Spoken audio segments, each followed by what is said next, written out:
បាទហ្នឹងហើយសួស្តីបងប្អូនថ្ងៃនេះមានអីវ៉ាន់តិចតួចបងប្អូនចូលស្តុកថ្មីសម្រាប់ពុកម៉ែបងប្អូនយើងត្រូវការអីវ៉ាន់ឧបករណ៍តន្ត្រីបាសអាំភ្លីអីអាចកំងបានបងប្អូន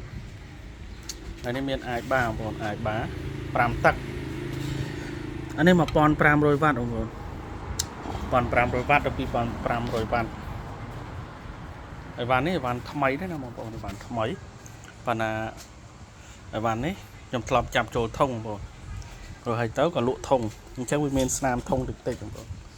មានស្នាមប្រឡងនេះតិចតិចសម្រាប់ពុកម៉ែបងប្អូនយើងត្រូវការលក់ជូនតម្លៃទូទៅបងប្អូន300ជាងបានថ្មីបងប្អូនប៉ុន្តែចាប់ចូលធុងបាន2ថ្ងៃដោយសារភ្ញៀវគាត់យកធុងទៅអញ្ចឹងឥឡូវខ្ញុំលក់ទៅអូបឡសម្រាប់បងប្អូនយើងត្រូវការអូបឡហើយបាក៏125 2500បាតបងប្អូនហើយកំងបានក៏125បងប្អូនហើយក៏មានអំភ្លីមីក្រូមើល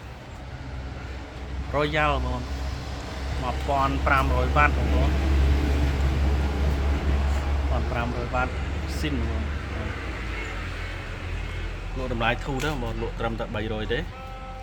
ហើយខាងនោះមានរយ៉ាល់ S 1200បងប្អូន200ជាងហើយបានស៊ីនហើយក៏មាន crossover Marani 260 RDA បូក260 RDAហើយក៏មានដង្ហើបងប្អូន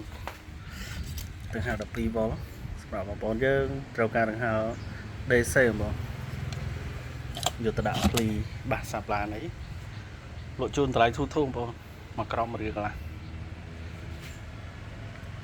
ណាបងប្អូនវីដេអូនេះមានតែប៉ុណ្្នេះទេបាទបងប្អូនយើងត្រូវការឧបករណ៍